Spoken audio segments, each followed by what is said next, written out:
Welcome to this week's edition of Black Authors Matter TV, where we interview the latest movers and shakers in the African American literary community. You'll meet some old friends, discover new ones, and stay abreast of the latest book developments around the country and even the world. So sit back and relax for the next 2 hours with Black Authors Matter TV co-hosts Gwen Richardson and Dr. Rhonda Lawson.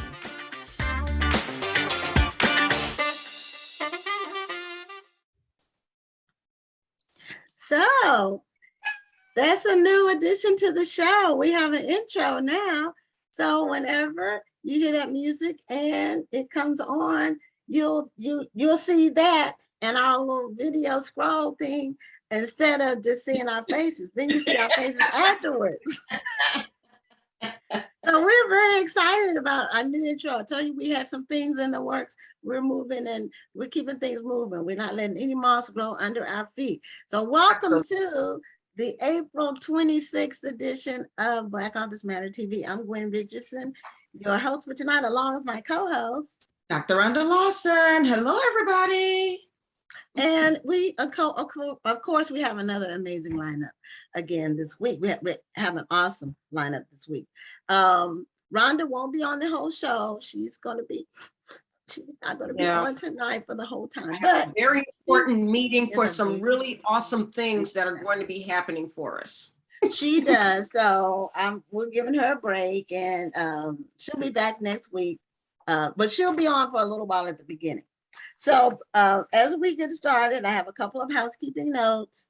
The Black Authors Matter TV Awards voting process is still ongoing. It ends midnight, Saturday, April 30th. So if you want to vote for your favorites, then you can continue to do that. We've had thousands of ballots cast. So it's going to be an amazing night on May 17th when we actually bestow the awards to everyone. And also our book club kickback we're having will be with Mary Monroe on May 24th. We're reading and discussing her new book, Empty Vows. And if you don't have your copy yet, if you want to participate in the discussion, then download or purchase your book and read it so you can participate on May 24th. And yeah, well, it's typical. It's probably around 300 pages. So okay, yeah, 300, actually 304. So, and then we also have our registration for the book festival. If you're an author, you want to sign up, we're getting close to 80% capacity. So I had mentioned we'll probably sell out of space in early summer. So if you want to participate in the October 20th through 22nd National Black Book Festival, then be sure to get your deposits in. So we have one book to give away this week, and I wanted to do it at the top of the show while Rhonda was on so she can check the feed before she goes. So this is a book, we had LaJill Hunt on, and it's a Christmas book, but this was her Christmas special book that she did, Perfectly Fine Christmas. She was on the show in, I think, November, early December to discuss the book. And if you want to win, this isn't an advanced reading copy. This is an actual book. So if you want to win this book, all you have to do, there are two main characters in the book. Give the first name of one of the two main characters. That's all you have to do. And we'll send the book to you. So tonight, please put the answer in the comments. And tonight, our lineup is award-winning best-selling novelist Leonard Pitts Jr. We have professor and author Willie Toliver. We have Cynthia Tucker, who's a journalist and a Pulitzer Prize-winning author. She has a new book out. And we have Tanya White, a motivational author.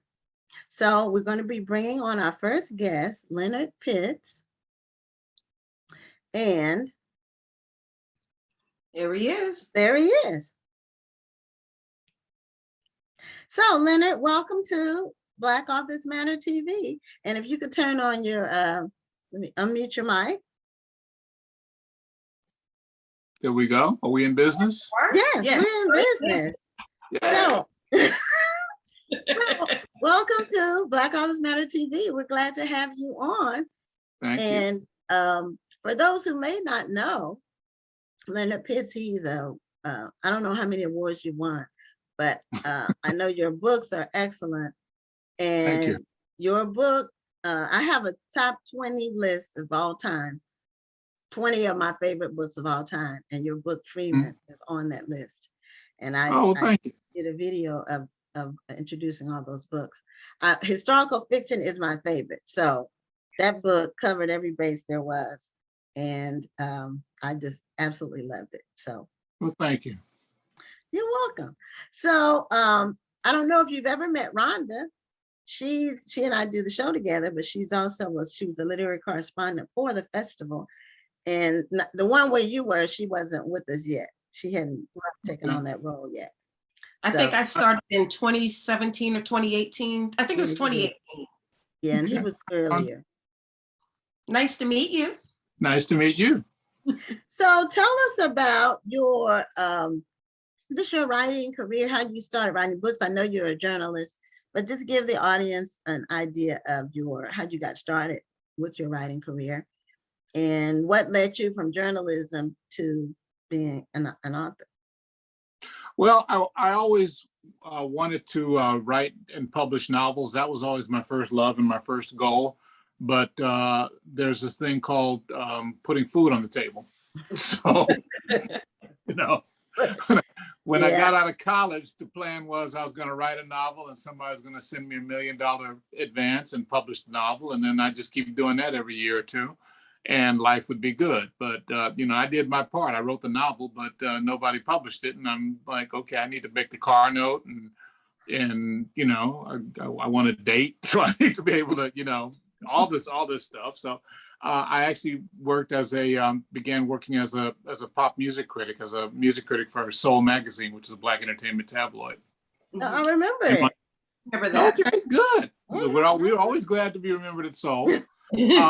And my idea was that I was going to work there for a couple of years and get this novel sold and move on with life. The next thing I knew, I'd been a music critic in various places for 18 years. So this is like 1976 to about 94. In 94, I switched over to doing what I do now, which is a column of general social issues and things of that nature. But all that time, I was still working on my novels, still trying to perfect the craft. And finally, in 2009, published the first novel, which was called Before I Forget, which is a novel about fathers and sons and reconciliation, I guess would be the best way to put that. And so, that's where the first novel came in. Freeman was the second, published, I think, in 2012, and then Grant Park, and now The Last Thing You Surrender. But that was always, the journalistic career was a sideline that accidentally became the main line. Right. but my heart, and not to say that I don't love it, because I do, but my ultimate heart has always been with writing fiction. Oh, I always like to ask journalists who are also authors, did you find yourself having to alter your writing style, your journalistic style versus your literary style? No, it's you have more space to play with, more room to go deeper in writing literature and writing fiction. It exercises completely different muscles. It's sort of like the difference between doing cardio at the gym and doing strength training. They're both exercise, but you have completely different goals and completely different methods. So with my column, I'm obviously trying to make sure I get the facts right, make sure that the argument holds water. And I'm going for, which is good training for other types of writing, I'm going for very economical writing. So that, because I've only got 600 and some odd words to play with. So I'm trying to make a very complex statement or argument in a pretty tight space. And that teaches you, to make sure that every word counts and every word is doing its job. With fiction, again, I've got, the facts are pretty much what I said they are. I mean, if it's historical fiction, I try to just stay close to what happened when. But other than that, in terms of the characters and what they do and how they do things, it's, they are who I say they are, and they do, and they behave according to that. Although characters tend to have minds of their own, but that it's a world that I've created, I guess is what I'm trying to say, that I get to go and play in. So it's two completely different aspects of the same craft, which is writing. And yeah, I read Before I Forget, but I didn't realize it was your first book. Yeah, that was first published. Yeah. Yeah, I read Freeman first. Okay. Yeah, that And was number then after I read that, I said, well, let me go back and see what else he's written. And so Okay. I read Before I Forget, and I read Grant Park too. So I read all the only book I haven't read is the most recent one, which I have it on my shelf. I would pull it out and put it up if I didn't have this green screen behind me that I have to move around in order to get out. So you have a copy. There you go. There you go. I follow instructions. You follow He's instructions. prepared. That's great. I recently purchased that book, so it's on my to be read shelf. I just have I have my to be read shelf tends to be fully booked most of the time. I feel you. So I try to get them in order, and sometimes I have book club obligations for reading, and I have to work that in between. So what made you do the historical part? What made you go in that direction? Well, there's a couple of things. I guess the most important of it is that for me, and I guess this maybe says something weird about me, but for me, in a lot of ways, particularly in my literary imagination, the past is more real and more present than right now. If I'm writing a novel about 2022, I can read something about 2022, I suppose, but if I write something about 2022, it doesn't, in terms of fiction, it doesn't really feel as real to me, as visceral, and I'm not as interested in it. I'm interested in trying to recreate worlds where I didn't live in, things where I wasn't there.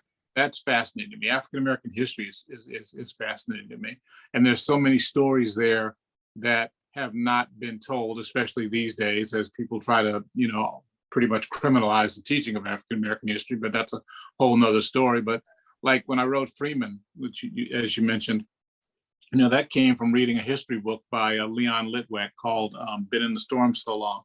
And he has this section in there that talks about, it's only like a 4 or 5 page section. It talks about the efforts of the formerly enslaved people to find one another after the Civil War. How do I find my son that I lost, or my wife, or my loved one? And that stayed with me for the 30 years from the time I read that until I finally got to deal with it in Freeman. And all that time I'm thinking, this is such a great story. How come, am I the only one? Yes, you are. I read tons of historical fiction, and there's nothing like Freeman. But it's such a great text for a story. This whole idea of wandering across the country, looking for that person that you love. And I sat on that, like I said, for 30 years. I don't think I was ready to write it when I first read it, but I sat on that for probably over 30 years. And I keep saying, somebody's going to beat me to this. Somebody's going to do this, because it's just too great. But I think with a lot of African American history, there's a tendency to overlook our stories. There's a tendency that our stories don't get told as much. So, that's the other reason that I'm interested in writing this stuff, because there's just sort of this whole field of stories to be told that really have not been told. And sometimes what's missing is the multidimensional part, the aspect of being a human being, and not just being only one, that your whole life is not based on a crucible of some sort of horrific thing, that you have a whole life from childhood up through adolescence, through adulthood, and like you say, falling in love with someone. And I just thought that was to me, that was like the ultimate love story, when a man walks, 1,000 miles to find his wife that he left behind because of slavery, because of being sold to another plantation, or they got separated somehow. It's been a while since I read the book. I just remember the beautiful thing about character-driven fiction is that you can take time to really delve into that character and show people why this person is who he is, or why she is who she is, what drives her personality, what drives her actions. And so that's the great thing I think about character-driven work. Well, this is going to sound like kissing up because of who I'm speaking to, but I swear to Gladys Knight, and I can't swear any higher than that, but I swear to Gladys Knight that this is the truth. Even before I started writing this book, I told people that, and when I write books, I don't usually think with an audience in mind per se. I write what what I'd like to read, but this book was different. I told people that I'm writing this book is a love letter to Black women. I said, that's how it came to me. I just want, I felt like that needed to be in the world as that. And I don't say that to every audience because I want everybody to read the book. I don't want people to feel like, oh, I can't read this book because I'm not a Black woman. Right. But in conception, my idea was that I'm writing this, as a love letter to Black women and to Black love. Because what resilience did these people have to say, I'm going to walk from Mississippi to Kansas just on the chance that I might find you 10 years later. That's love. Right. Find a particular person. Yeah, to find a particular. There's no computers. There's no whatever. Right. And there's no record keeping. But I loved you so much. Whether you're my wife, my child, my mom, whatever. I loved you so much that I'm gonna walk this 500 miles, this 1,000 miles on the chance that maybe you'll be there. That to me is a level of love that frankly deserves some respect but that never really gets discussed a lot. Absolutely. Well, you definitely told that story and it was conveyed extremely well. And I've recommended your book to a ton of people. Now I will do not a disclaimer, but just a word of caution. The book is very thick. It is 500 pages roughly. And that some people don't want to read a book with that many pages, but it's a quick read because once you get into the story, you're absorbed. You can't put it down. It didn't take me that long to read it because I just kept reading. Well, that says a lot. If a 500-page book is a quick read, that says a lot of writing. I never understand that. To me, if a book is really good, it can't be long enough. And if a book is not working for me, it can't be short enough. That's true. I agree because there have been some books that were like 160 pages that I've struggled to finish. Exactly. Because it was you weren't really into it. Right. The writing was bad. The plot was bad. It wasn't edited, or it just wasn't interesting. One of them, but a book that's some of my top 20 list of books, almost all of them are 400 plus pages. Because those are the best books, the books where the author really had a chance to develop the characters. And I think the time span wasn't that long in Freeman. I mean, it wasn't like you were covering like 4 or 5 generations or anything like that. It was about this one guy looking for this one woman and his travels and travails. Freeman takes place, Freeman begins the night the Civil War ends, which is April 9th, 1865, and it goes through till the end of that summer. So it's spring till summer.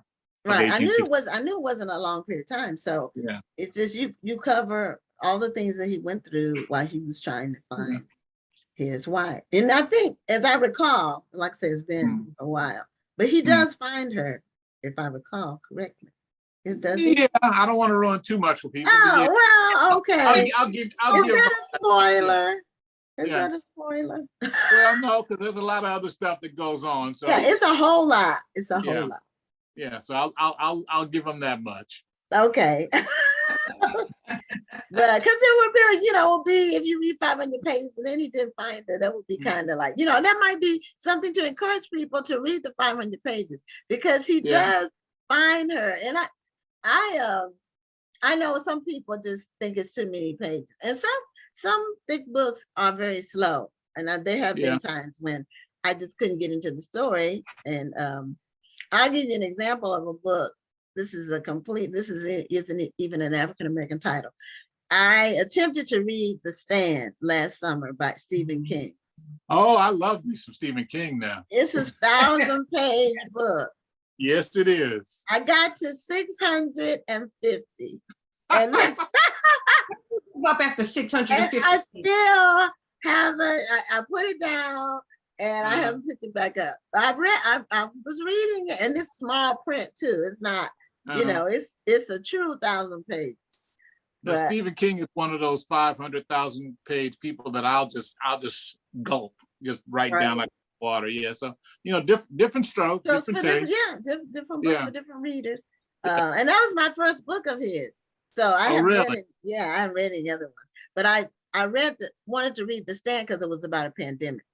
And so that, Oh, you know, yeah. that was my whole motivation. But I hear you. I do intend to finish at some point. I just don't know when. Okay. So Yeah, I love writing.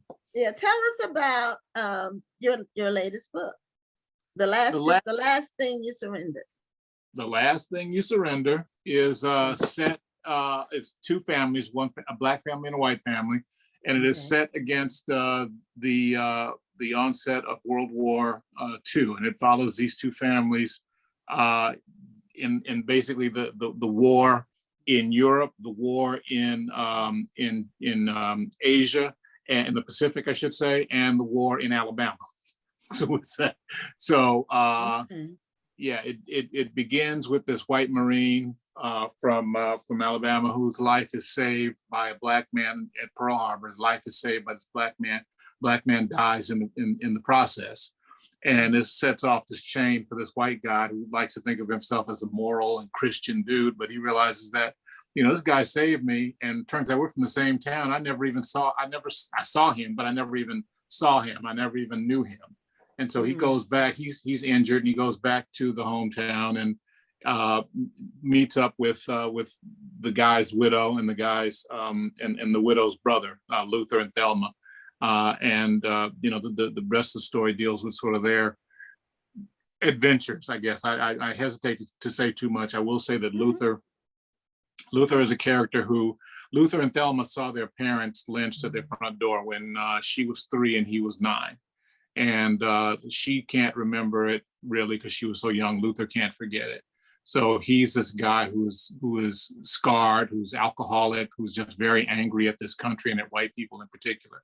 And it comes this time where there's this war, and it's like, you know, Uncle Sam wants you, and everybody come and fight. And Luther's not having any of it. And then this white guy shows up at the door looking for his sister. So you can kind of imagine you know, how the sparks fly from that.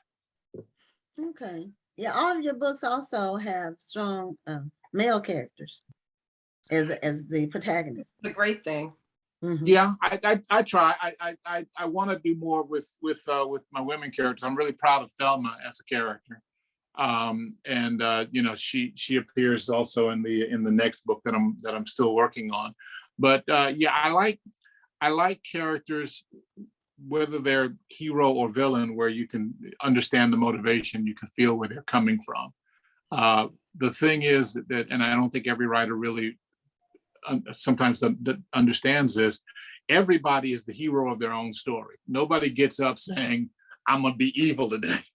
You know, the most evil person you know thought that they were doing something understandable or good or whatever. So I try to come from that point of view, to always understand the motivation of the character, and to understand that by his own lights, by his own mind, he's doing what needs to be done. He's doing the right thing. And that to me is very interesting to explore as the writer. I like characters who are not self-aware, I like writing people who are not self-aware, who don't understand the impact of what they're doing on the world. And you know, the good ones come to realize, oh, this thing that I'm doing is not right. And you know, that gives you the heroic shift. And the bad ones keep on doing that thing. Right. And that gives you your villains.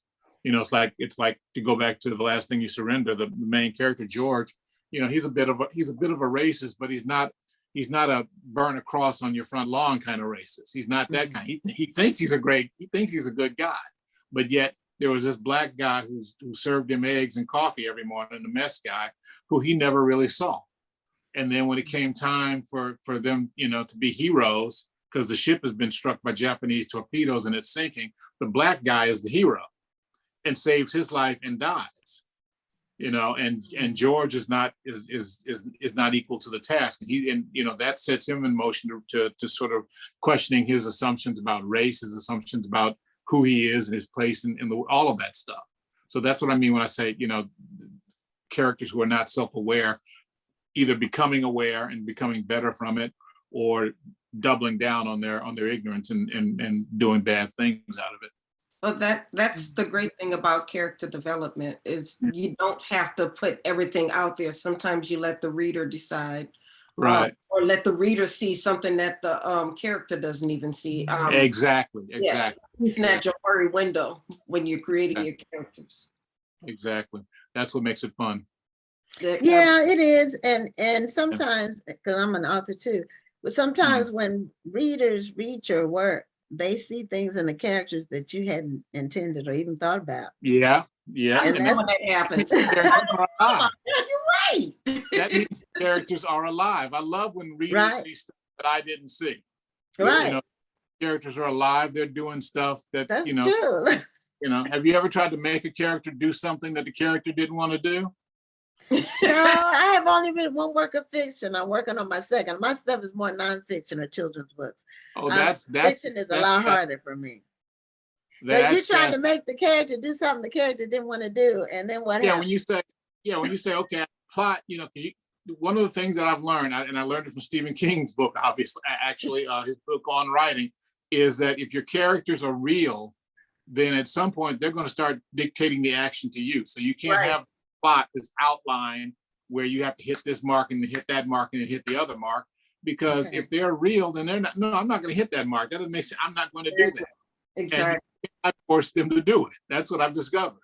You can't force them to do that. The character is going to, if the characters are real as opposed to just plot ideas or plot contrivances, if they're real, then there's going to come a time when they resist.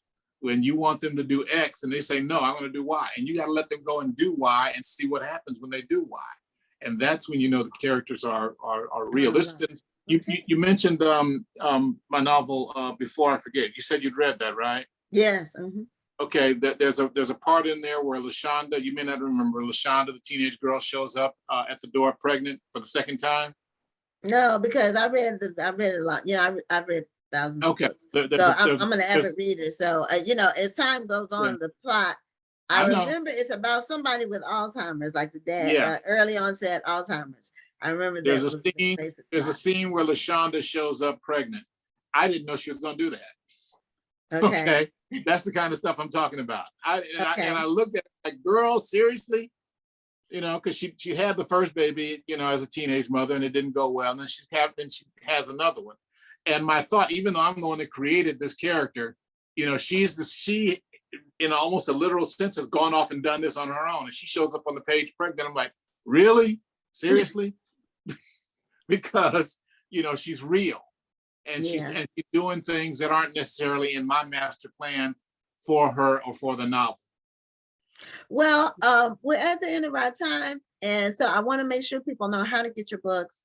And if they want to reach out to you on social media, I don't know if you're on social media, but if you want to, or you have a website, just tell the viewers how to reach you and get your work. Website is Leonard Pitts Jr. Leonard G. Pitts Jr.com. LeonardPittsJr.com. Excuse me, LeonardPittsJr.com. Twitter handle is Leonard Pitts Jr. 1 on Twitter. And then the novels are available at the usual places: Amazon, Indiegogo, Barnes and Noble, and as they say, find booksellers near you. And you can also go to my publisher's website, which is Agate, AGATE, AgatePublishing.com. Okay, well, I look forward to reading And the Last Thing You Surrender. And you got to let me know what you think. And your next book that you're working on. Thank you so much for being a guest on the show. My pleasure. Thanks for having me. For the master class in characterization. That was great. It was. Thank you. All right, have a great evening. Good night. All right, you too. Good night, ladies. Okay, of course, I have to run, but I want to make sure that the prize winner gets her prize. Okay, who won the book? Okay, I think, of course, it was Stephanie. Okay. I saw two, but I didn't know which one came first. Yeah, it looks like Stephanie came first with Kendall Freeman, and then Mary came right after her with Kendall and Naya. And both answers were correct because, you only needed to name one of the characters. So, right. But Stephanie, once again, you win the book, and it's great. So So You Rhonda might has to, make a whole library dedicated to Stephanie and Mary. yes. Well, Rhonda has to go for the evening, but she'll be back next week. And good much success with your meeting that you have to go to. And we'll see you next Tuesday. I'll be there. I'll be here. Bye, everybody. Okay. Well, our next guest is Mr. Willie Toliver, and he is a professor. He's an English professor, and he's the author of a book called Deconstructing Will Smith. And what I want to know from him, which I'm sure that the audience wants to know, because this book came out before the recent events. Let me say that. So what I want to find out is when the book came out and what led him to write it with this title. So Mr. Toliver, welcome to Black Authors Matter TV. And thank you for having me. You're welcome. So your book ends up being extremely timely, just from a coincidence almost. So when did the book Deconstructing Will Smith, when did it come out? Well, it was published on January 6th. And Of this year? Yes. Oh, okay. All right. So it came out about a month before the incident that when Will Smith was in the news. So what led you to write this book? And is the book all about Will Smith, or is the title a metaphor? No, it's all about Will Smith and a lot of other things too. Okay. But I started writing this book as a result of a lecture that I gave about 19 years ago. And I was, for that lecture, I was trying to combine the two areas of my scholarly interest in film studies and Africana studies. And I had sort of followed his career up until that point. And I thought this would be a good opportunity to use the tools of these two different fields. The question that I asked was, why Will Smith? Why is it that he is such a global star in a way that you really can't find any other male African-American stars who are at that same level as he? And I just was trying to figure out, what is it about him that allows him to reach that kind of level? And what I'm talking about is this thing called the black glass ceiling in Hollywood, like the Hollywood Jim Crow, that there is just a certain level that you can reach. And one of the standards that's held, to Black actors and actresses is whether or not they can bring in money outside of the United States on international markets on a global level. And Will Smith has, he really burst that glass ceiling, to the point that he is like a global phenomenon. I mean, in 2008, he was the biggest movie star in the world. And so I was just trying to figure out, what is it about him? How could I sort of deconstruct him, or to analyze him in such a way so that one could understand what actually went into the creation of his reputation and his stardom. Mm-hmm. So what would you consider his breakthrough film to be? Was it Men in Black, or was it Independence Day, or another film? Well, I think it's Independence Day. Okay. There's the scene where he's been in his airplane crashes, and he parachutes, and he has just shot down an alien ship. Mm-hmm. And I've seen the movie. several times, so I'm familiar with the plot. And he goes, he goes over to the ship and the alien comes out and he knocks it out. And he says, that that's what I call a close encounter. And then he smokes a cigar. I mean, that was the moment that I think that really made him a star, because so many interesting things are going on there, because for the first time you had like a Black actor who is like the hero of a science fiction movie. I mean, he wasn't anybody's like sidekick. He sort of rose to the to the fore in that. And the movie made a huge amount of money on like July 4th weekend, and that started the whole succession of movies that he ruled July 4th, and sort of started this climb to making, I guess he's like $6 billion he's earned over his career. Now his more recent movies haven't been quite as successful. Right. Everybody, all actors kind of reach their peak at some point, where they their careers kind of plateau. But also Hollywood's material is not as good as it used to be either. They're not making movies like Independence Day and Men in Black anymore, where they're kind of universal. You can go see them. Well, streaming wasn't out then either. When those movies were out, but those were films that you could really get into. You could watch them multiple times, like I've seen them multiple times. And they were kind of feel-good movies. There wasn't any weirdness. A lot of these movies now, there's like a lot of weirdness going on. I'll just leave it to that. But they're not as universal to me, in my opinion. They're not as. So when you deconstructed Will, was it what did you find? And okay, I'm a two-part question. Well, let me do that one-part question first. That one question. When you deconstructed Will Smith, what did you find? Well, I found that there were lots of contradictions there.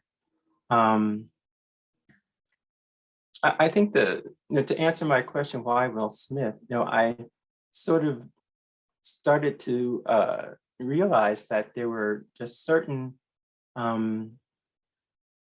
sort of themes that his films carry with them. Well, let me sort of backtrack a little bit. I came to the conclusion that there were two things about his films that made him successful. That in his roles, he does not really engage with race in any significant way. And secondly, his roles tend to contain him in terms of his masculinity. And in order for him to be the kind of international phenomenon that he is, he has to sort of mitigate these two things that work against him, which are his race and his gender. He's a Black man, and there are all kinds of stereotypes and negative images and so forth that circulate. And so in order for him to be successful, he had to find a way to sort of overcome those impediments. I hate to say impediments, but to overcome those challenges. And he does it by, when you look at his films, he may, everybody knows he's Black, but when you look at his characters, they do not carry the same kind of racial weight that, say, someone like Denzel Washington does. I mean, when Denzel Washington walks onto the screen, he's carrying, Black history. He's carrying Black culture on his shoulders in a way that Will Smith does not. And I think this is one of the reasons he's able to slip through the cracks and to ascend to a certain kind of level. And at the same time that there's this racial kind of mitigation, there's also a kind of a desexualization that is interesting, that so many of his films, he doesn't have like a significant other, particularly not a Black woman. He did in Independence Day. But that was at the moment that he becomes Will Smith. After that, but actually, even in that film, he's not with her for most of. They're separated for Well, most. that is true. They are not. They're together in the very beginning, and then they're separated, and then they get together again later on. But subsequently, whenever he has a wife or a girlfriend or something, she tends to disappear. Right. In I Am Legend. Oh, yes. Wife, yeah, that one. They get killed in that helicopter thing. And So she's really only in the movie in flashbacks. and then in The Pursuit of Happiness, Right. Dandy Newton disappears. Yeah, that was based on a biography, though. That was actually an actual person. But he did an amazing job in that film. Yeah. And in Wild Wild West, what is her name? That was one of his less successful films. But I know you're talking about the actress. I can't think of her name either. The dark-haired lady. Yeah, her name is Gervais. Her last name is Gervais. But she disappears after the first. That's an interesting observation. He also, the roles that he plays, for the most part, other than The Pursuit of Happiness, which was a biopic, really, they are roles that any actor could play. Well, yes, they're not specifically Black roles. Like for Denzel, he's in several roles where it's a Black person. The character is a Black person, and nobody else who wasn't Black couldn't play the part. Of course, Malcolm X, but also in which one to me one of Denzel's best acting performances was in Crimson Tide. I don't know if you saw that with Gene Hackman. Oh, yes. But he really played that part. I thought he should have gotten a nomination, Academy Award nomination for that, instead of Training Day, which I really wasn't. Oh, well, probably not. But, with Denzel Washington, he gives a good performance in everything he does. I mean, he does. He does. I mean, this is his brand, I think, that he's known for. When you see him, you know that you're going to get acting at a certain level. And this is, as I said, this becomes his brand. This is when you go to see him, you know what you're going to get. But with Will Smith, it's not necessarily about acting. You know that you're going to get Will Smith. See, I mean, he has his own sort of personality, his own kind of aura. That when you go to a Will Smith movie, you know what you're going to get.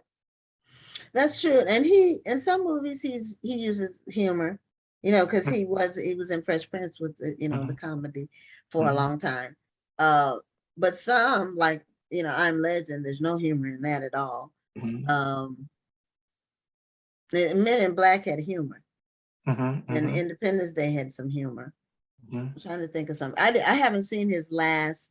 I want to say I still haven't seen the one about the Williams sisters, but I do plan to see King it. Richard. Yeah, I haven't seen that one yet, but I do plan to see it. But the other ones I missed, like the last 5 before that or something, I haven't seen them at all. They just seemed to me a little odd. They weren't the movies, the type of film that I go to see Will Smith to get, if that makes sense.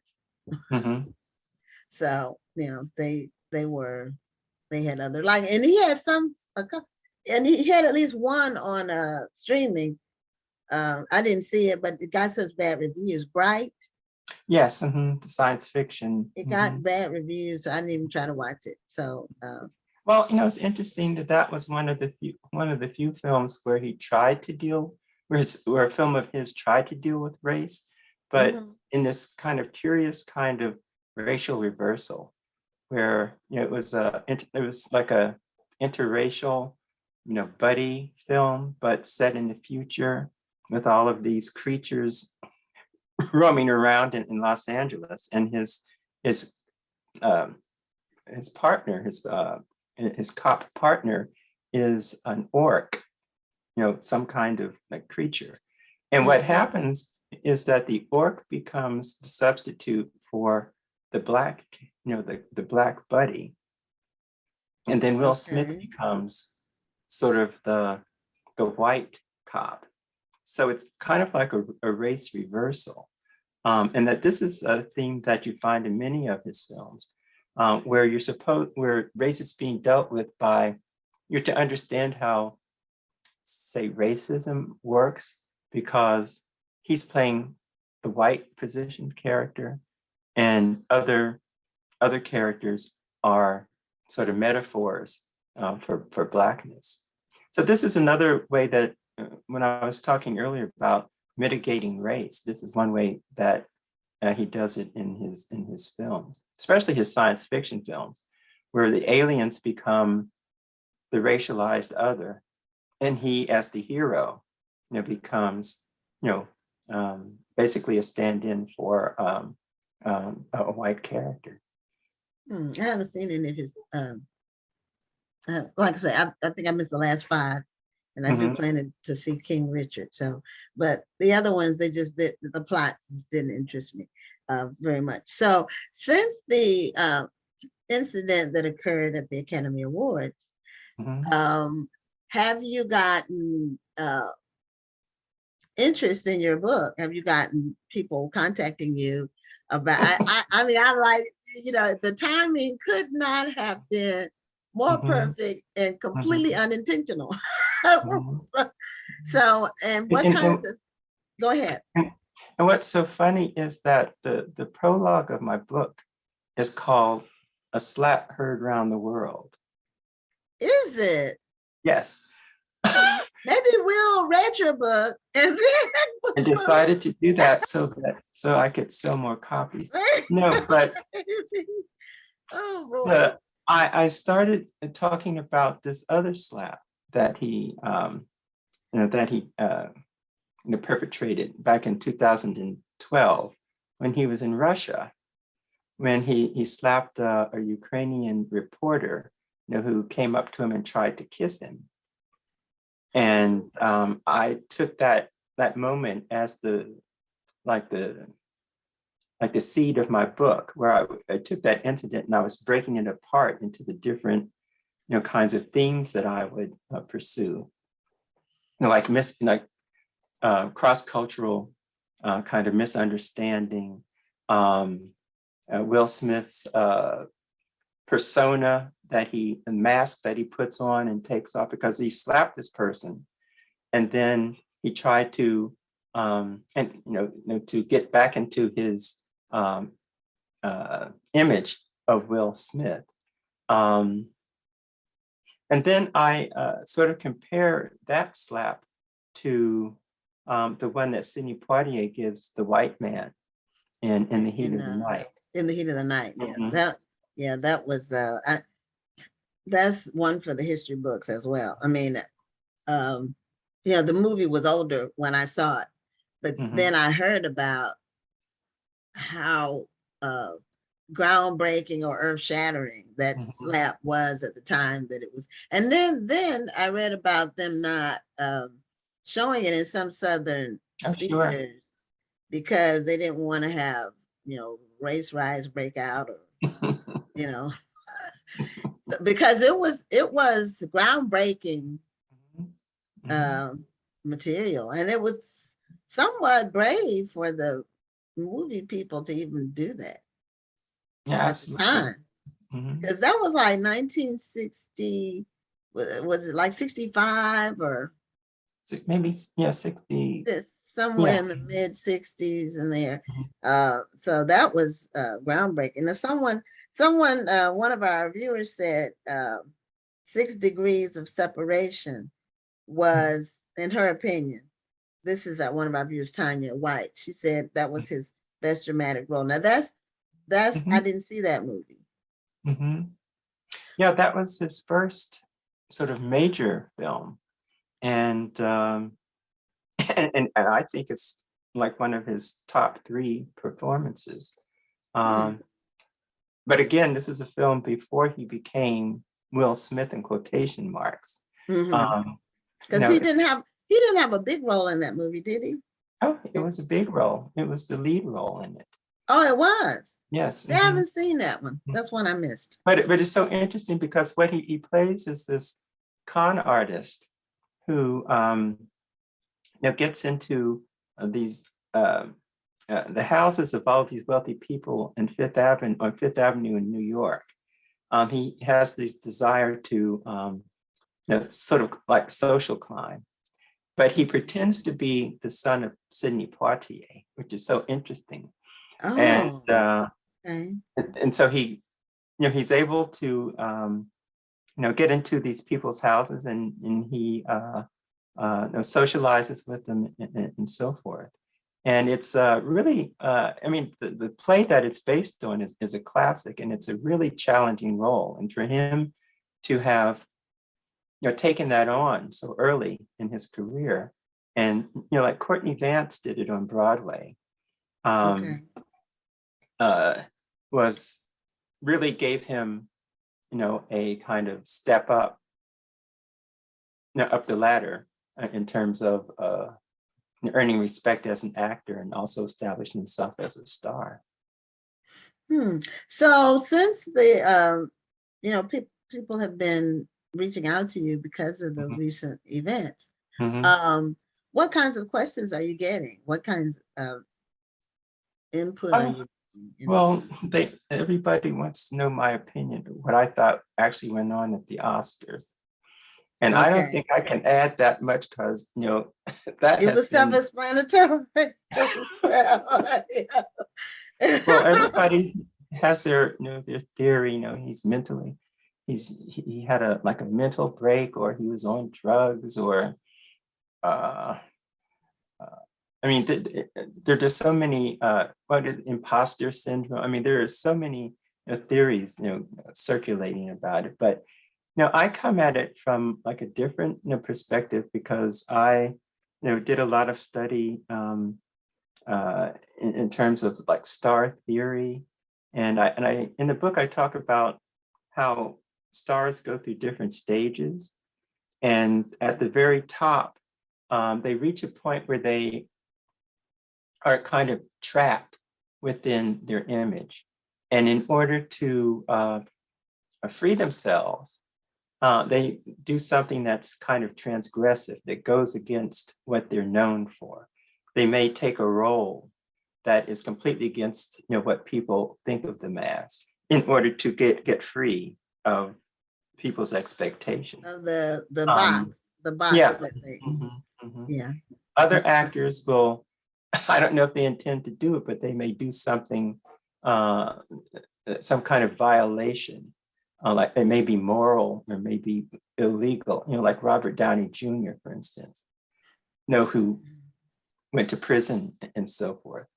And I just wondered, if Will Smith at that moment where he was about to get the Oscar, achieving the highest point, the highest, prize in his profession, thought that he could sort of transgress and do something that was so kind of outrageous and still get away with it. And if he did get away with it, he would be kind of liberated. And as I've often said, he may have wanted to liberate himself from his star image, but he very well may have liberated himself from his career. Yeah, because, I mean, it was a bizarre moment. And a lot of people have all kinds of theories and things. Some people justify what he did and so forth. And everybody has their own take on it. From my point of view, I said at 53, he should know better. I mean, That's all. I mean, you can't, there's some things you just don't do, and that's one of them. And he seemed to be wound tight that night or something. I felt like there was something else going on, because it was so odd that you want to hope that there's something else going on, you know, or you know, and you know, Will Smith has really played the good guy in just about. I don't know, has he ever been a villain in anything? No. And so, you know, that other thing, it went completely against the grain of how everybody sees Will Smith as the good guy. You know, they have to go like the good guy. But you know, I kind of think, you know, if you look at it in a certain way, it could be seen as freeing for him, because now people will know that there's this other side. And maybe, you know, I often say that, you know, he's been in his career is like 30 years, and he's been perfect for 30 years. Yeah, and he could have felt constrained, you know, that always having to be perfect in public. As a PK, I have a small window into what that's like. You know, and if you're not perfect, then you get labeled as bad when you do things that people ordinarily do, make mistakes that people ordinarily make, but you don't, you know, get the freedom to make them. So it could be, who knows? You know, at some point, maybe he'll do an interview with Gail or somebody. You know, normally that's where it goes. Somebody will get an interview, and he'll tell it, or he won't. But it's interesting. That's really great for your book sales. Has that really helped your book sales? I'm sure it did. You know, it's good to be in the right place at the right time. Sometimes luck is an unknown factor, and we can't, and I tell people, you can't create the luck yourself, but you have to be in a position to take advantage of the luck when it comes. And you were definitely with Deconstructing Will Smith. So do you have a copy of the book that you can show the audience? Oh, yes. We want to see, just so, and when they want to go buy it, they can know what they're looking for. And that even looks like how the expression he had when he was sitting on the sidelines at the Academy Awards. So that's really great. That you were able to tap into something that's just so current. Yeah, so, I'm grateful. Yeah, like I said, luck is a wonderful thing. So somebody else I read another comment that, Harold Neighbors said that you make him want to see all of Will Smith's movies. And Janice Kearney, she's one of our regular viewers. She said that In the Heat of the Night was 1967. So it was a little bit later than I thought. And also Mr. Neighbors said it could be that if this is what happened, it was calculated and deliberate. It didn't seem calculated to me, but who knows? It seemed like it was a spur of the moment. Well, I mean, reaction. That's how it seemed to me, but who knows? Walked. Yeah, all the way. He had several opportunities to change his mind, and he didn't take it, because he had to get up out of his seat. He had to walk up to the stage. He had to be in Chris Rock's space, you know, his personal space. He could have at any point changed what he was doing. He could have gone up there and given Chris Rock a hug, you know, and you know, or something, and then gone back to his seat. That could have been the end of it.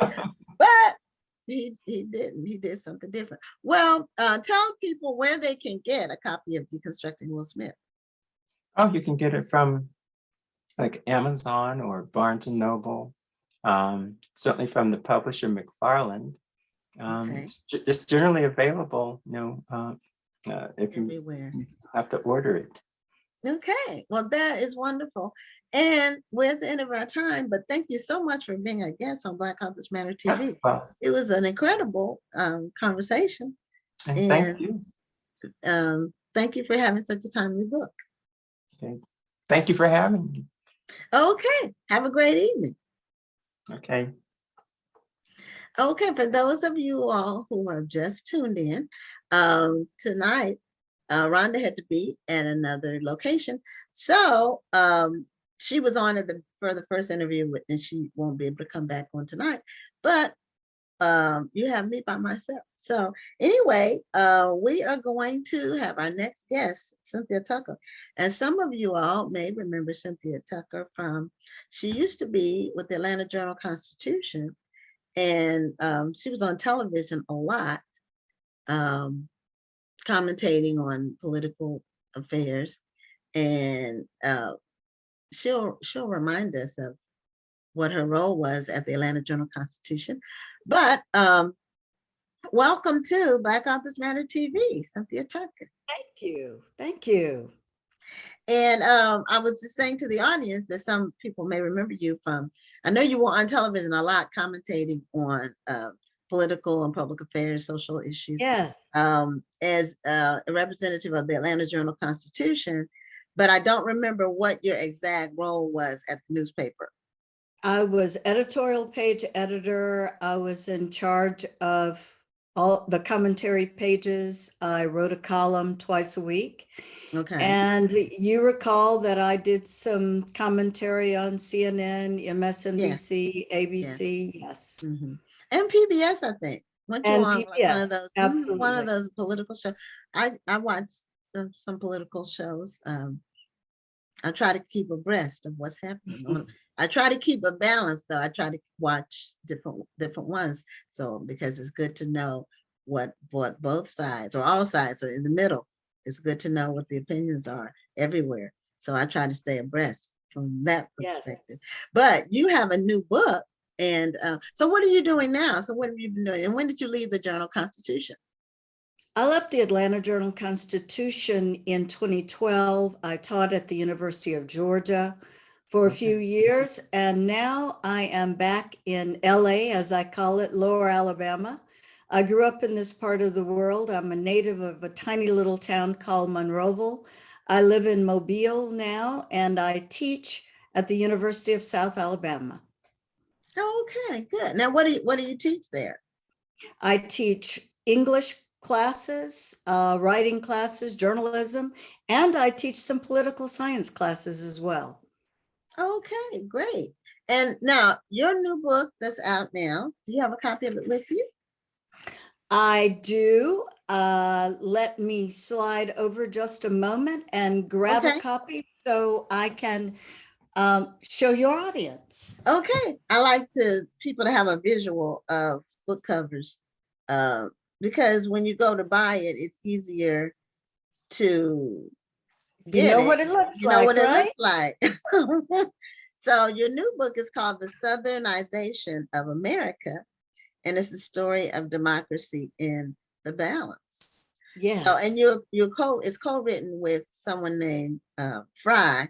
I'm not sure the pronunciation of the last name. Gilliard. Fry Gilliard is a friend and colleague of mine at the University of South Alabama.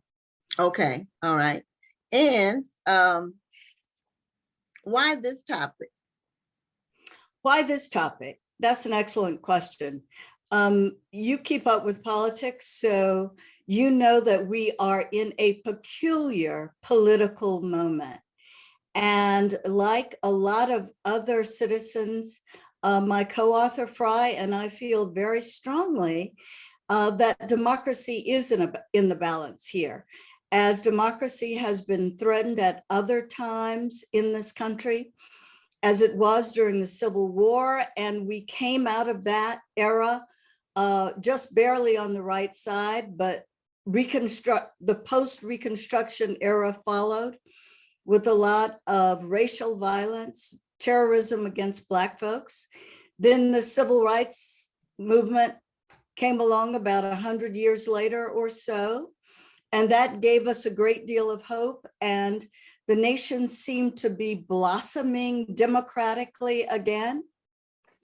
I don't think I have to remind the audience what has happened in the last 5 or so years. The election of Donald Trump took us in a very different direction. There was an insurrection in January 2021. Republicans are trying to curtail the right to vote for citizens of color. And so we are writing about the ways in which we believe that the South has influenced the United States. There are parallel strains here. I talked about the violence of the post-Reconstruction era, which showed the South at its worst, with racism at its epicenter. But the South was also the epicenter of the civil rights movement, which showcased democracy at its best. At the moment, it is not clear to us which way the South is going to go or which way the nation is going to go. Okay, well, this is a series of essays. Now, are all the essays yours and your co-authors, or is it like an anthology where you bring in other voices? We, all of them are shared by Fry Gilliard and myself. We did all the writing. He Okay. wrote about half of them. I wrote the other half. He is a white Southerner. We grew up on opposite sides of the color line. He grew up a privileged white man. I grew up in Monroeville, Alabama. My parents were college educated, but I grew up under Jim Crow. So my life was hardly privileged. But he has spent years thinking about the way race has affected the South and the nation generally, as have I, and writing about it. And he and I have come to see race and the country's history and the possibility for the country's future in very similar ways. And we lay that all out in our essays. Okay, now, do you consider the Southernization of America? Now, is that a real word, or did you all make that word up? I mean, Well, real word, what I mean is, I've never heard the word. So that doesn't mean it didn't exist before. But well, it existed before, but I think the person who wrote a book about in the 1970s was actually the person who made the word up. In 1974, a brilliant Southern journalist named John Edgerton published a book of essays thinking about the way the South and the nation were interacting. He called that book The Americanization of Dixie, the Southernization of America. okay. And we decided we would just borrow part of the title. Because again, when we talk about the Southernization of America, what do we mean? Well, the South, the history of the South, again, has been a history of racism, violent oppression of Black people, genocide against Native Americans, not just in the South, but also in the South. But the South has also been a place that held a lot of promise. The South is also the land of Martin Luther King Jr. and John Lewis, and more recently, Raphael Warnock and Stacey Abrams. And so when we talk about Southernization, we're talking about the ways in which the South, with its political traditions, its culture, has affected the rest of the nation, both in ways that are not so good and in ways that hold more promise. And we want our readers to think about that. Think about the ways that the South has affected the nation negatively. You know, when George Wallace ran for president, he took his racist appeal all over the country. And he got a lot of supporters in places outside the South. Conversely, Martin Luther King Jr. found supporters all over the nation too.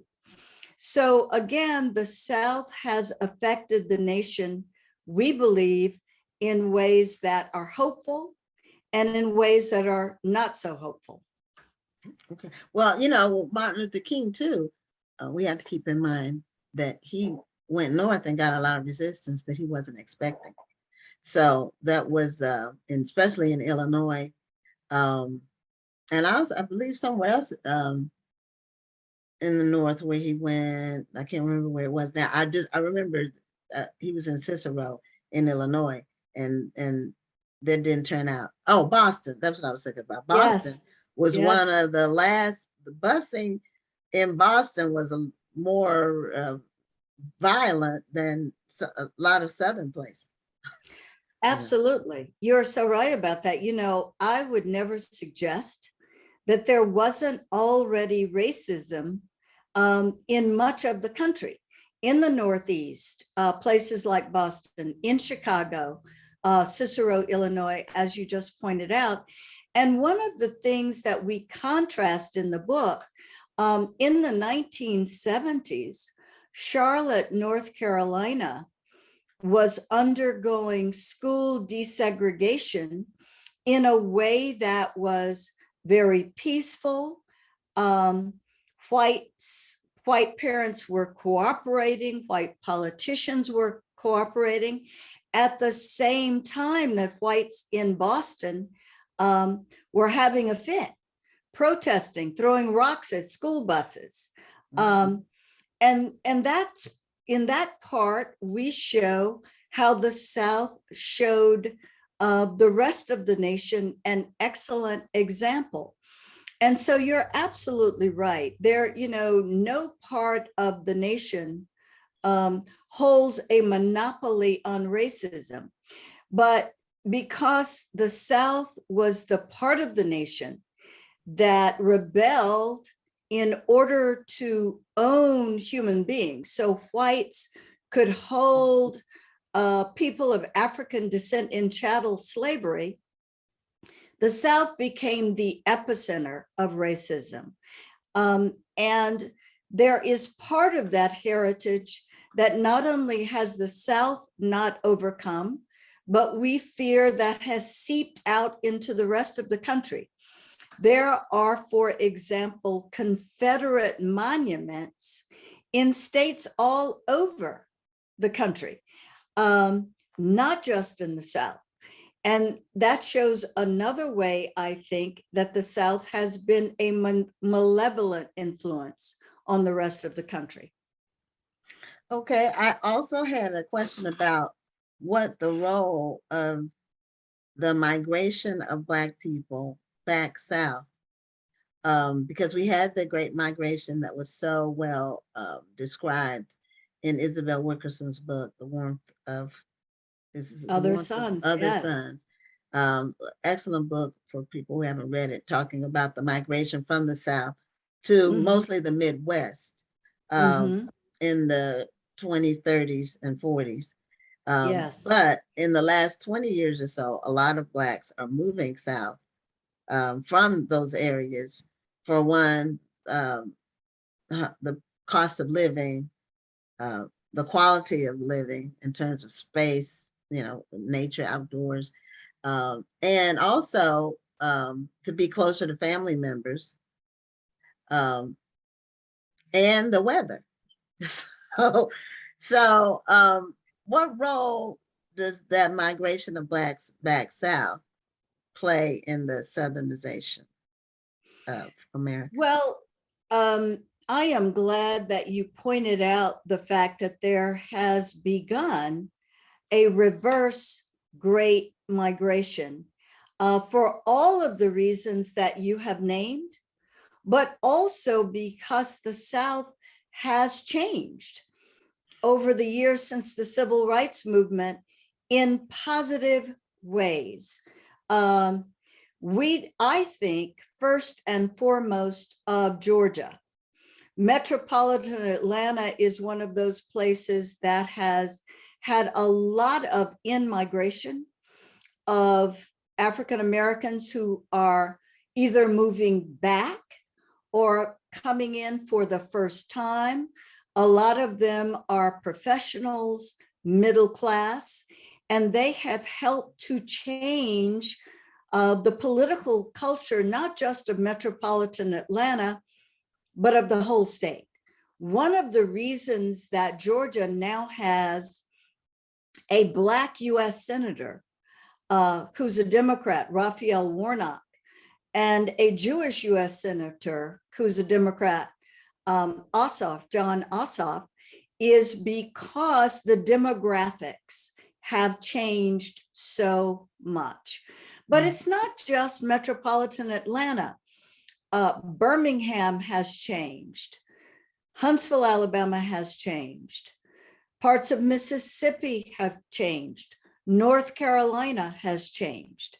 So the in-migration of African Americans has made democratic politics much more viable in many parts of the South. It has brought new businesses, cultural opportunities. There are Black-owned restaurants here in Mobile, Alabama, that weren't here when I first moved back here in 2014.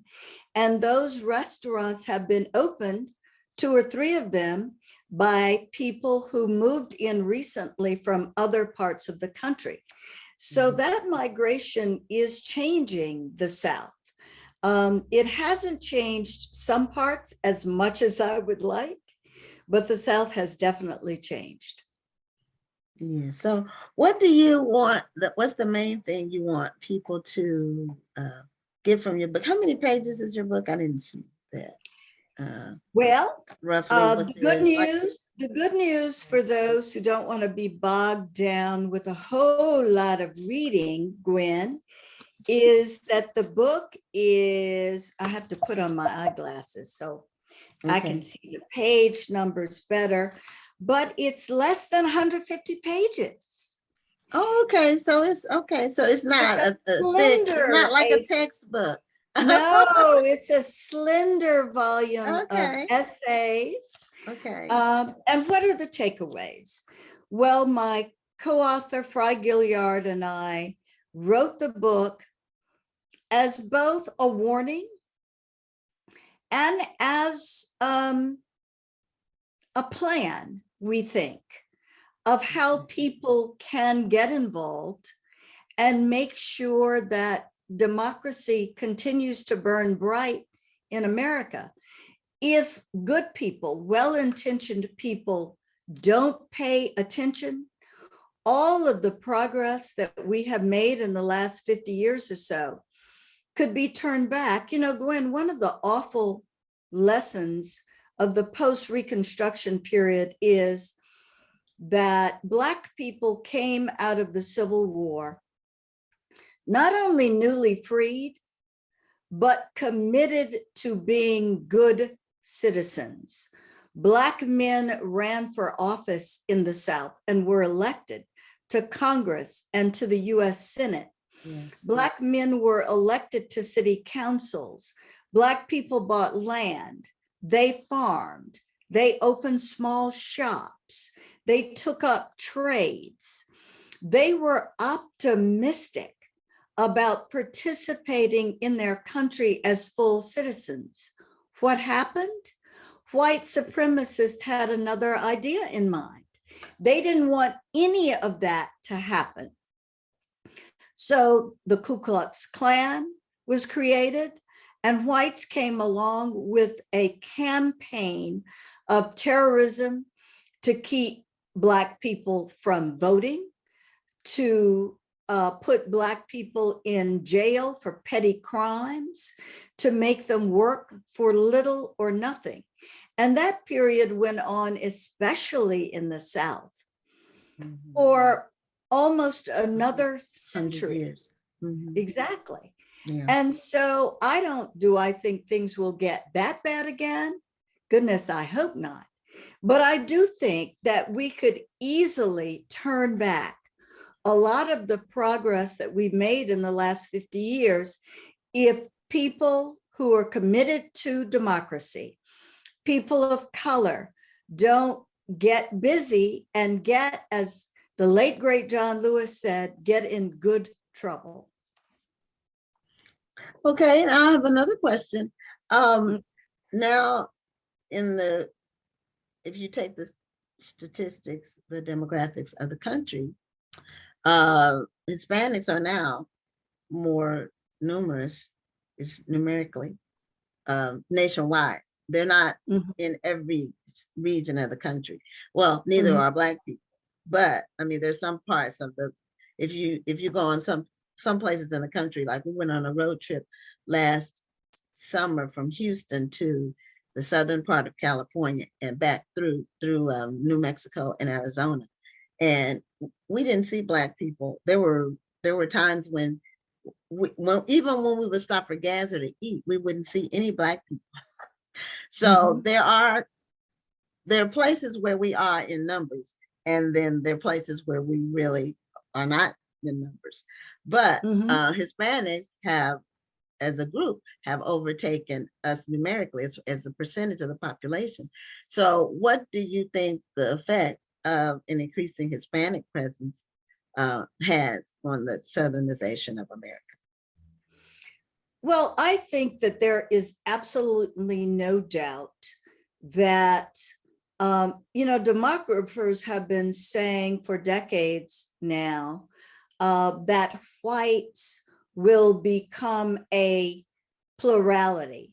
They will no longer be a majority, as in more than 50% of the population.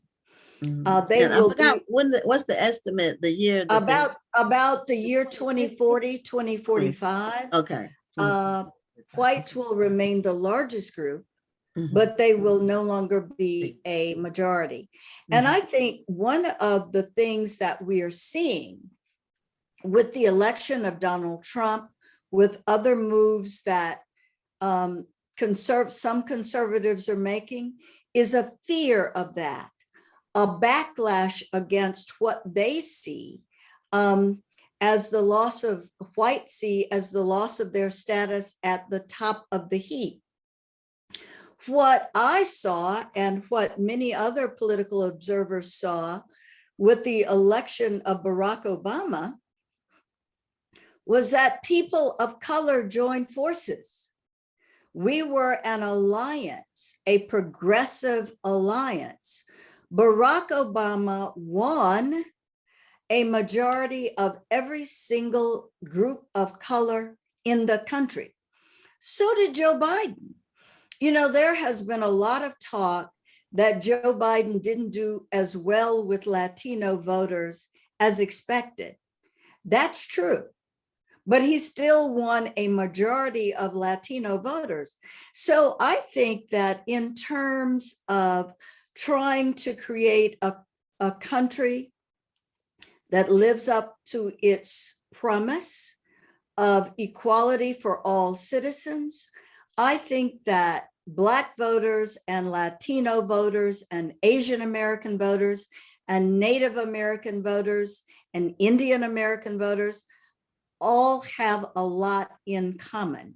I think that we all want the same things: equality under the law, equal opportunity, and to be able to create the more perfect union that the founding fathers talked about, but that we've never really had. So I don't see that there is any reason for Black Americans to be concerned about, the growth of any immigrant group. I think that people of color in this country are naturally aligned in a lot of political and cultural causes. Okay. So how has the book been doing, and what kind of feedback are you getting from people as you go, do these interviews in different places? What kind of feedback are you getting? Well, so far so good, Gwen. My co-author Fry and I have been doing a lot of appearances We will be in Atlanta this week. We will be in North Carolina and Washington in May. And usually we get good turnout. We get excellent feedback. People tell us they've enjoyed the book. My only concern is many of the people who show up seem to be people who whose politics are already like ours. There has never been any doubt that my politics lean to the left, center left. Fries are the same. We are hoping to attract some Republican readers also. We don't want to just be preaching to the choir. If we are going to overcome the nation's history of racist oppression, and if we're going to salvage democracy, we're going to need not just voters on the left, but voters on the right. We're going to need Republicans and Democrats and Libertarians and Green Party members. We're going to need people of color. We're going to need white people. We're going to need every kind of voter you can think of. So we hope that our audiences become politically a little bit more diverse. Okay, and I had another question in my mind. I hate it when that happens. Oh, is your book geared more toward an academic audience or a lay people? Lay people. Oh, this is not Okay. geared toward an academic audience at all. Okay. It's an easy read. Again, it's not long. And it's a series of essays. So, people could pick it up, spend about, 20 minutes, maybe 15, 20 minutes reading an essay, put it down, come back to the next essay later. You don't even have to read it chronologically. You can skip around if you like. So it's absolutely geared for lay people. Okay. The reason I asked is because it's the kind of book that I could see being discussed in a political science class. It's a good discussion book. So that's why I was asking. And I don't know if you all are pitching it as that, but we are not pitching it as that, although we have certainly been invited to speak at a couple of colleges. Okay. So we will do that, but we've also been invited to speak at churches and to book clubs. So Okay. again, it's very much a general interest kind of book. Okay, well, wonderful. Well, hold up a copy of the book again, and then let people know how they can get a copy of The Southernization of America. You can buy it on Amazon. If it's not at your local bookstore, it's available on Amazon. So please pick up a copy. Okay, well, thank you so much it was good to catch up on your career and the things that you've been doing since I've seen you on TV. I used to see you all the time, on the political shows every week almost. Seems like you were on some show. So glad to see that you're still writing and still informing the public about issues and history and some hope for the future in terms of where do we go from here. So that's great. And thank you so much. Thank you for having me, Gwen. Thank I you for enjoyed being it. a guest on Black Authors Matter TV. And you have a great evening. Thank you. Okay. Well, that was Cynthia Tucker, and she has had a long career in politics and journalism and everything. So before we bring on our final guest, I got a few remaining housekeeping notes. The registration for the National Black Book Festival is open for authors who want to attend. We're close to 80% being full. We're at 80% of our capacity. So if you do want to be at the event selling your books, we would suggest you put down your deposit as soon as possible. Go to the website, nationalblackbookfestival.com. Also, the Black Authors Matter TV Awards, the process is ongoing. It ends April 30th in terms of voting.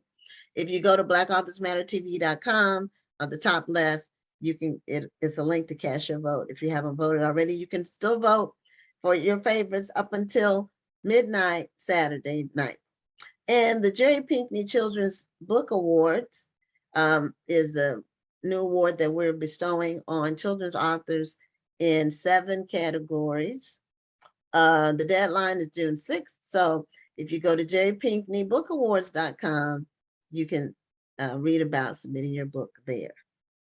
I'm going to give next week's lineup after this last interview. So our last interview is with Tanya White. She is a motivational author, and she has a memoir called, I believe it's a memoir, it's called The Battle Behind My Smile, Public Testimonies of Triumph in the Midst of Our Private, it went off the page. But anyway, it's the rest of it is my private something. It's a lot. The subhead, I don't have all of it, but she has a copy of her book there and she's holding it up. Welcome to Black Authors Matter TV, Tanya. Hello, Miss Gwen. Thank you so much for having me tonight. You're welcome. So tell us about your book, The Battle Behind My Smile, and what's the impetus behind it? What made you write it? All right. So The Battle Behind My Smile, it is, I have to go back. I've been writing since 2005. Okay. And all of my life, people have either said, you have a beautiful smile, or why don't you smile? You look so mean. And so 2 years ago, God allowed me to meet the love of my life. And that was the first thing that he said, oh my God, look at that beautiful smile. And so he had a handsome smile itself. So we always talked about each other's smiles. And we talked about, when we looked at certain photos, what was really going on behind our smiles. And so I was working with other clients, helping them publish their book. And he said, sweetie, this was last May. When are you going to do your next book? I was like, well, I haven't thought about doing a solo book. I said, I've always wanted to do an anthology. And so that was May. And so June 4th, the Lord finally gave me the title, The Battle Behind My Smile, Public Testimonies of Triumph in the Midst of Our Private Trauma. And so that was, I wanted people to come and who also had compliments about their smile, but nobody understood the battle that was behind it. Little did I know, that was June 4th, the Lord gave me that. We were in the process, I relocated to Indianapolis, we was gonna get married.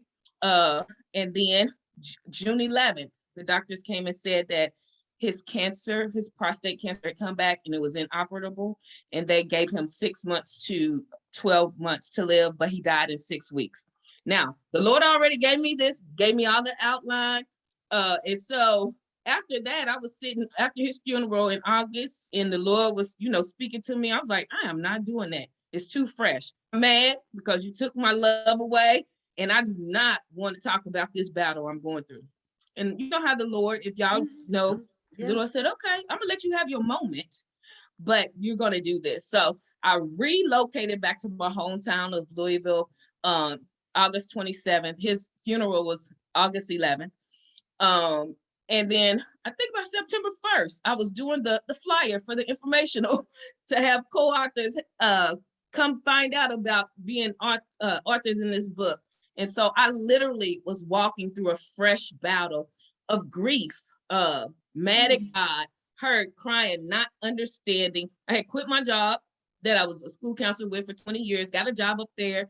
So I'm coming back. I was like, I'm not ready to go back to work. I'm grieving. So really walking through this book and having 17 authors sign on and write their stories was a part of my healing. And this is what you see 9 months later.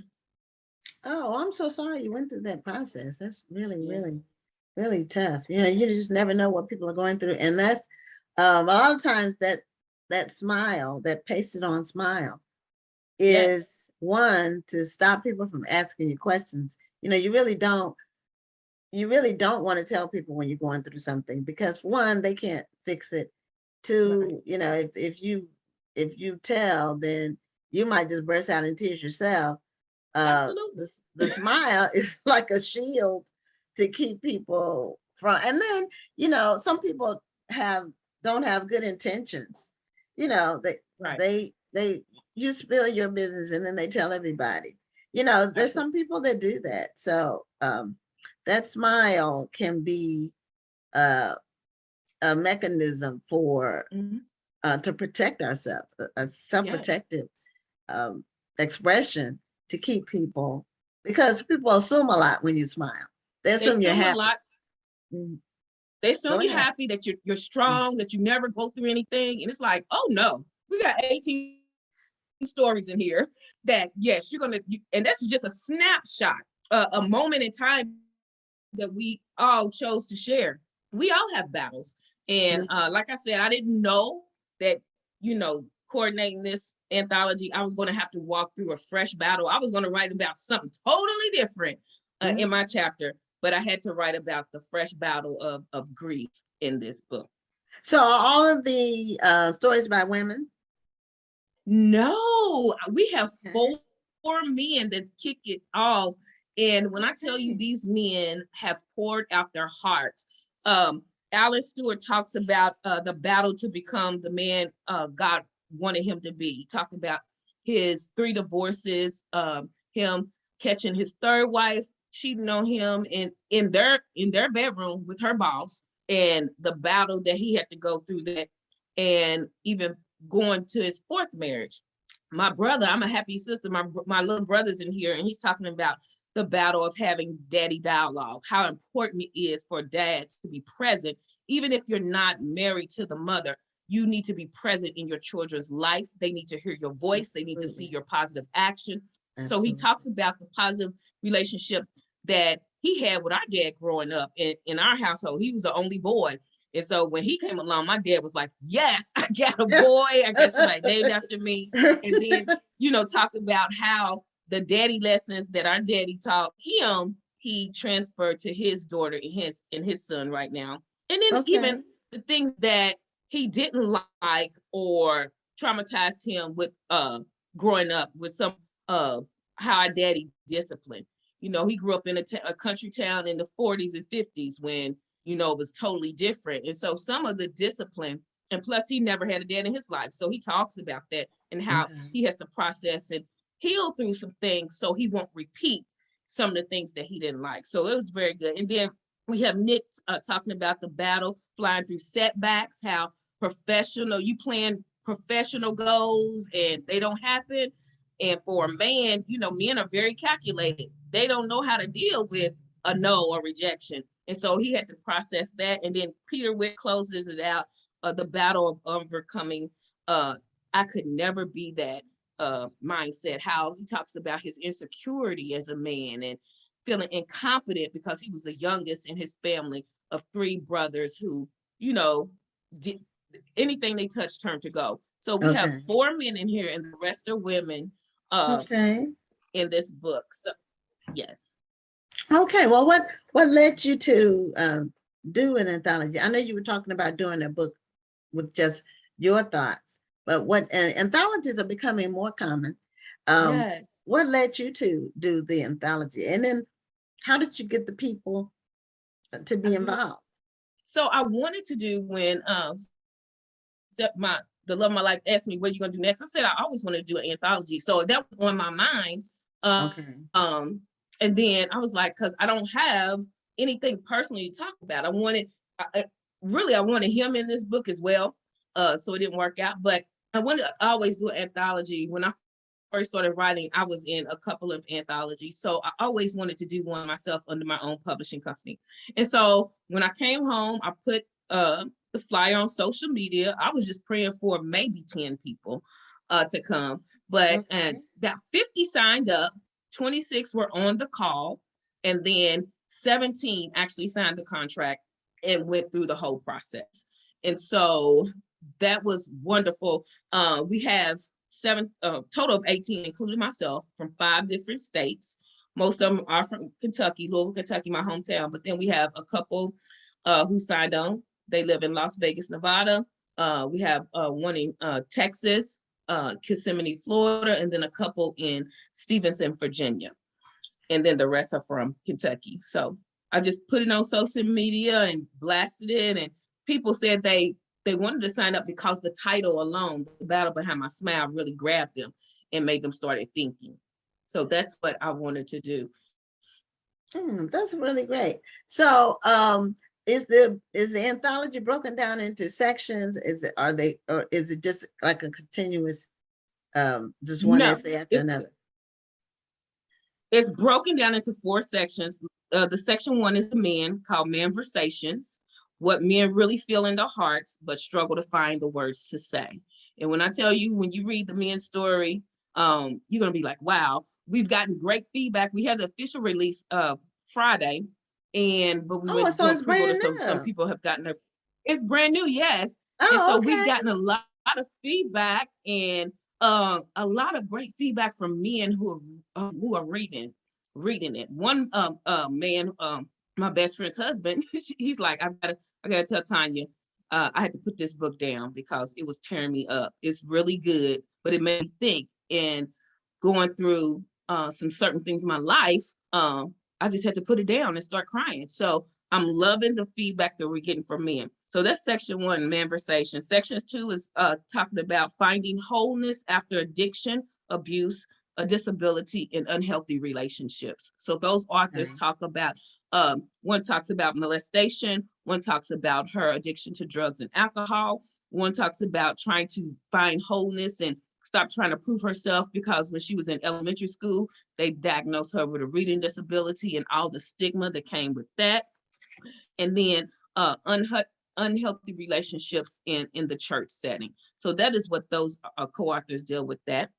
Section 3 is living beyond the spoken and unspoken words from friends, family, and society. How those words of, you're pretty, but you may need to lose a little weight.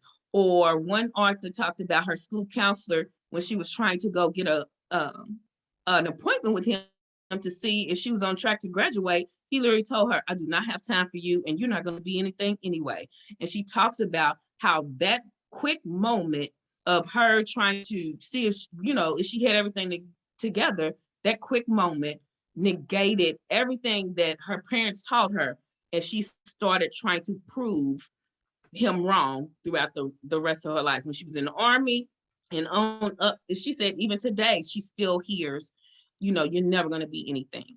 So those words. And then one author talks about the blessing of rejection, how being rejected from people at work and church really is a blessing, because then it forces you to really deal with yourself and understand the situation. And the last section is life after the death of family, faith, and future plans. So we talked about, one of the co-authors talked about her sister dying from domestic violence, one of her boyfriends. And then another author talked about her dad being shot by another family member who, after they learned that she was being molested, they were going to have a conflict and he was shot that night. And then Savaskia talks about her husband being killed through a homicide, and then her daughter actually died 2 weeks later after that from cancer. And so she talks about trying to deal with not only being a woman, a wife, and a mother, but also being a pastor,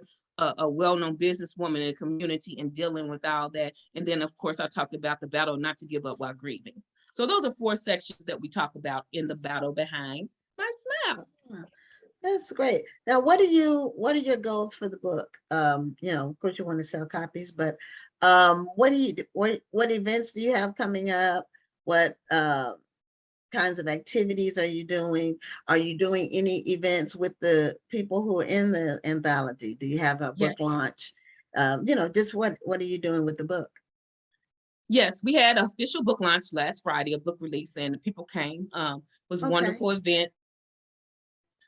Still getting great feedback from men, women, and children, because they was there, and then all of the authors are planning their own events around their chapter, doing speaking engagements, workshops, book study clubs, and then we're going to come together and do some more events in the summer in person, and we're going to do some radio appearances. Like I said, I'll be talking about the book itself, but then some of the authors are going to be doing appearances, just trying to expand on what the subject that they talk about in the book. I know some of the men are going to collaborate and do like a virtual men study group and discuss from a man's point of view some issues that they really have no outlet, because men have been taught, to bottle up all their feelings. And if you cry, you must be weak.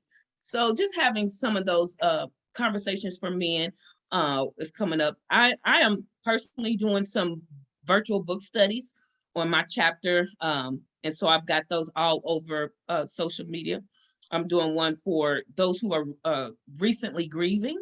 And then I'm doing one for women, and just talking about women's issues and how it impacts not only our family, but when we're going through trauma, how it filters over in other relationships at work, and how we commit to other organizations, how we act. So I'm gonna do some events like that.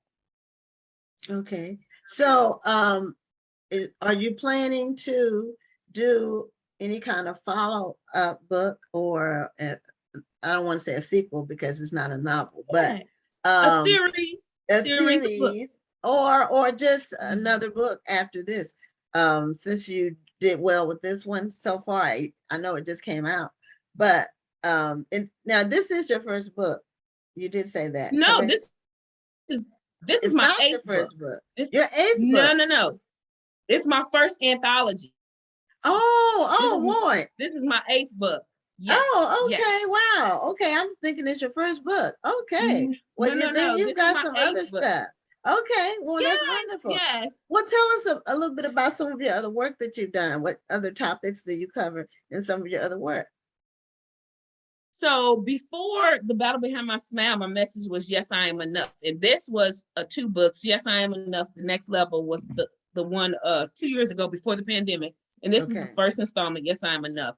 Okay. The 10 Undeniable Truths for Loving Who You Are Now and Who You Are Destined to Become Later. Because at that time, I was questioning, am I good enough? I was trying to become an assistant principal in the school district, applied for job after job, kept getting rejection after rejection. And you start questioning yourself, well, am I really good enough? Am I supposed to be doing this? And I had to go through that, and God literally had to speak to me. Yes, you are enough, because I made you in my image. Just because the situations that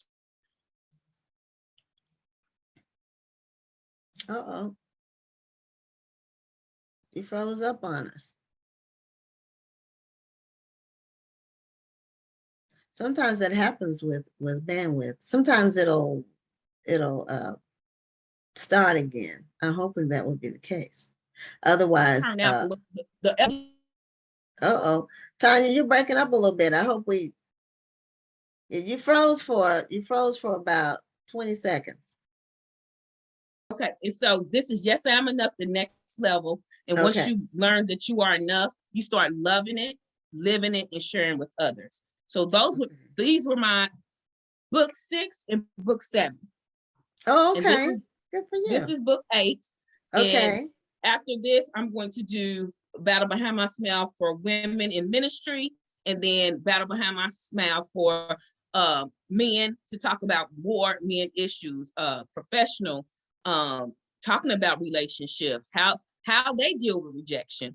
And then I have my own solo project coming up in September about talking about grief. That's my message right now, but it's called the prayers of the righteous and grieving availeth much, because people think just because you're righteous, you shouldn't go through the process of grief, being angry, being upset, questioning God. So I talk about, how Jesus, when he was in the Garden of Gethsemane, he was human and spiritual, because he got mad because they fell asleep.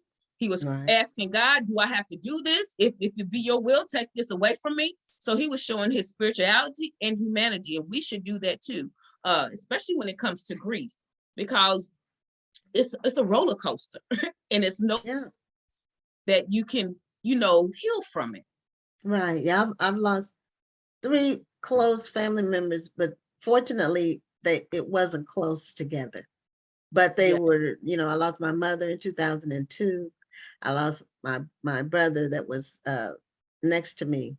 I'm second in the family, and he was third. And we were Mhm. we were like this. We were very, very Yes. close. We lost him in 2007. And when you were talking about uh, your fiance, because you all never married. No, You no. were going to get married, We but we then were playing, yes. We you were were planning to get married. planning.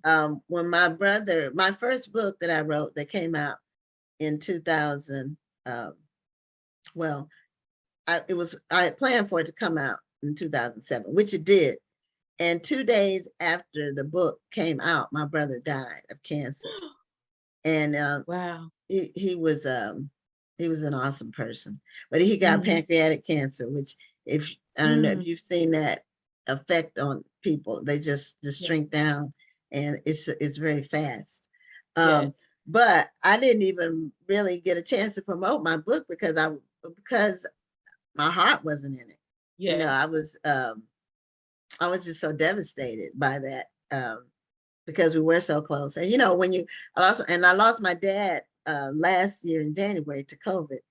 Mm. But he was 89. So the thing about, losing a sibling when they're young, like they're in their prime, you just Yes. feel like they didn't get the chance to live out their lives.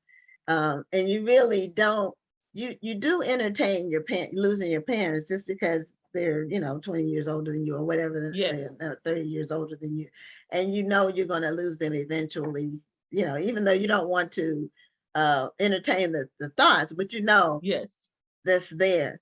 But with the sibling, you're expecting to live with your siblings till you all get old. And so it Right. was something I never entertained. So I do understand the whole thing about losing someone right when you are in a writing, wanting to write. Like Yeah. this is it's challenging. It is challenging. Very much so. Very much so. Yeah. Because you go And through it again. you do. You do. And sometimes you just wish you could change things. We don't have, Right. we learn early on. If you don't learn it when you're a kid, you learn it. One part of wisdom as an adult is knowing that you don't control things. There's a lot of things that are not in our control. And, sometimes God has to get our attention. I think that's what COVID was. God Oh, getting, yes. because that And was out of our focusing control. on what's important. Right. It forces it. It forces it. Yes. So, Yes. with your books, it sounds like your books are very motivational in terms of Yes. that's your goal. Your goal is to make people know that whatever situation they're in or whatever their present state is, that don't give up. Don't give up. And don't beat yourself up. This is what I'm learning. You talk about Okay. COVID. Okay. Don't beat yourself up, because one of the things I waited for, his name is Stefan, the love of my life. We met like a month before everything shut down. We met on a dating site. Okay. And so that was February. In March of 2020, everything shut down. And so we had to be intentional about building our relationship and courting in a different that we didn't know how to do, because you normally court, you go out to dinner, you face to face, but plus we Right. lived it 100 miles away. He lived in Indianapolis, I'm in Louisville. So what we had to do, we had to be creative, we had to be intentional, and really focus on authentic relationship building instead of spending those couple of months being real superficial like we do and when we date, trying to get prepared, go on date, pick out the right app. There was nowhere to go. And so we had to have debt dates. So we was in each other's faces the entire time. We dated for 16 months before he passed away. And when he found out that, he had a expiration date and they gave him only a limited time to live. He always said we got to know each other and spent more quality time in 16 months, and it felt like 16 years. So that pandemic forced you to, when God shut everything down, Right. you had to really focus on, and even your spending habits. You couldn't go anywhere. So you should have been building and being financially responsible and thriving. So it taught us a lot. Well, I think that what you're doing is greatly needed, because Yes. people are looking for purpose. Yes.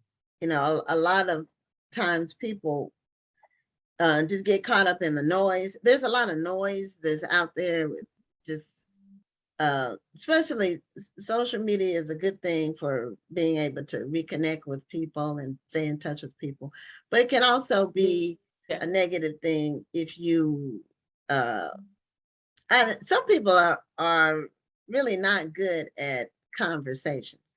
They think they are, but if you don't agree with them, they feel like they go on the attack. I mean, they just so and then they block you and delete you. That's not real life. And nobody's all right and nobody's all wrong. Right. And just because someone has a different opinion or approach doesn't make them a bad person. They just think differently than you do based on their own life experience. But and that a lot is of times, but a lot of people can't. They're not able to make that stretch. They like is this way or nothing, Yes. and life isn't, people nor life are totally black and white. Right. Most people, there's shades of gray in just about everything. So I think your books, your anthology definitely is timely and important. And yes, all of your work that you're doing is helping people be able to cope. And we need all the coping we can get. Well, thank you so much, Tanya. Tell people how they can get your books, your new book, your new anthology, how they can get a copy of it. I want you to go to Amazon and get The Battle Behind My Smile. I want to send everybody to Amazon. Just go to Amazon. And you can read the inside of it. It is really powerful. Once you get it, connect with us on Facebook. We had a Battle Behind Our Smile Readers Roundup Facebook group where we're going to be doing little snippets. All the co-authors going to, do some things in there just to connect with our readers. And then you can find me on social media, Tanya White, and you probably see this book in my profile picture, The Battle Behind Your Smile, Public Testimonies of Triumph in the Midst of Our Private Trauma. Okay, well, that's great branding. You putting your book cover out there with your social media, just so people can make the connection. The visual connection is important. Well, thank you so much for being a guest on Black Authors Matter TV. And we look forward to seeing you in the future. And before we go, I do want to let people know who will be our guest next week. We have Cheryl Wills. Her book is Isn't Her Grace Amazing? Dolan Perkins Valdez has a new book called Take My Hand. Julia Royston is a publisher and author. And then we have an author named Black Diamond who has a new children's lit book.